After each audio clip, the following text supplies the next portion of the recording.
네, 금융위원회가 오늘까지 5번에 걸쳐 올해 업무 계획을 발표했습니다. 압축해보면 크게 금융시장 위험 요인 대응, 민생 안정을 위한 금융지원 확대, 경제 활력 제고를 위한 금융의 역할 강화 등인데요. 금융증권부 이현우 기자와 좀 더 자세한 내용 알아보겠습니다. 안녕하십니까? 안녕하십니까?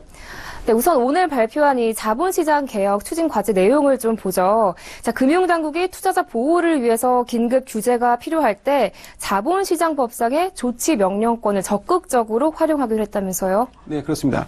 정부는 투자자 보호와 시장 건전성 유지를 위해서 긴급히 공적 규제를 할 필요가 있는 경우에 조치 명령권을 적극 활용할 방침입니다. 이를 위해 상반기 중에 조치 명령권 행사의 세부 기준과 절차 등에 관한 규정을 신설합니다.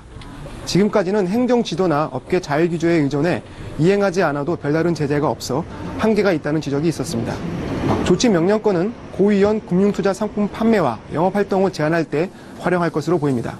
금융위는 기업 경영의 투명성을 높이기 위해 회계정보 신뢰성을 높이는 방안도 마련 중입니다.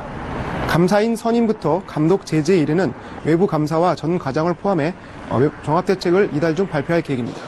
네, 금융위원회가 금융개혁 주요 추진 과제를 밝혔던 것이 금융지주사의 경쟁력을 키우겠다 이런 거였는데요. 이 경쟁력 강화 방안 어떤 것들이 있습니까? 네, 금융위는 우선 금융그룹의 시너지 효과를 높이기 위해서 영업 목적의 고객 정보 공유를 허용하기로 했습니다. 그동안 내부 경영 관리 목적으로 고객 정보를 공유할 수 있었지만 앞으로는 고객이 정보 공유를 거부하지 않는 이상 공유를 할 수 있습니다.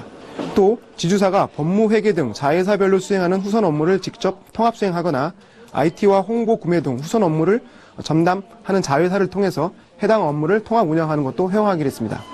지주사가 자회사를 통제하는 데 힘을 실어주는 방향으로 지배 구조와 운영 방식도 개선하기로 했습니다. 앞으로 지주사는 자회사 경영을 관리하는 전략적 의사결정 기구와 그룹 차원의 위험 관리를 협의하고 의결하는 기구를 의무적으로 설치해야 합니다. 네, 금융위가 이 가계부채 관리 방안으로는요, 앞으로 치킨집이나 카페가 밀집한 지역에 또 동일한 업종을 창업할 경우 은행 대출 금리를 높이거나 아예 대출을 받지 못하도록 하는 방침을 추진한다고 했죠. 네, 그렇습니다. 현재 은행들은 자영업자 대출을 시행할 경우에 연체의 이력이나 연매출 등만을 확인하고 대출 금리와 한도를 결정하고 있는데요. 이러다 보니 창업하려는 업종의 과당 경쟁 여부와 관계없이 대출을 받아 개업한 후에 이들 지역에서 출혈 경쟁을 펼쳐서 문을 닫는 곳이 비일비재했습니다. 결국 창업하느라 빚만 떠안은 채 폐업하는 자영업자들이 많아지기 때문에 이를 차단하겠다는 것입니다. 중기청도 과당 경쟁이 우려되는 지역 업종에 뛰어드는 자영업자에 대해서 정책자금 지원 대상에서 배제하거나 가산금리를 적용할 계획입니다. 동시에 정부는 창업 정보와 준비 기간이 부족한 생계형 자영업자에 대해 컨설팅을 확대하기로 했습니다. 이를 위해 현재 수도권에서만 시행되는 서민금융진흥원의 자영업자 대상 사업 컨설팅을 올해 4월부터 전국적으로 확대할 방침입니다. 네, 또 이 금융 취약계층을 위한 지원 방안도 발표했죠. 네, 그렇습니다. 정부는 현행 신용 등급제를 폐지하고 미국처럼 점수를 매겨서 개인 신용을 평가하는 방안을 추진하기로 했습니다. 현재는 같은 등급에서 점수 차이가 나는데도 금융회사들이 신용 등급에 과도하게 의존해 획일적 대출 금리를 적용하고 대부업체나 저축은행에서 대출을 받았다는 사실만으로 신용 등급이 곧바로 떨어지는 문제가 있었습니다. 신용 점수제를 도입하면 개개인의 신용도를 더 세밀하게 반영해 다양한 상품과 대출 구조가 나올 수 있다는 게 정부의 판단입니다.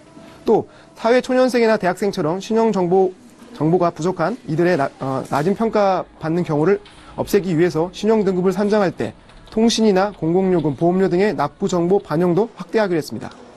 또 금융공기관이 보유한 부실 채권의 원금 감면 대상을 넓히는 등 채무 조정도 활성화합니다.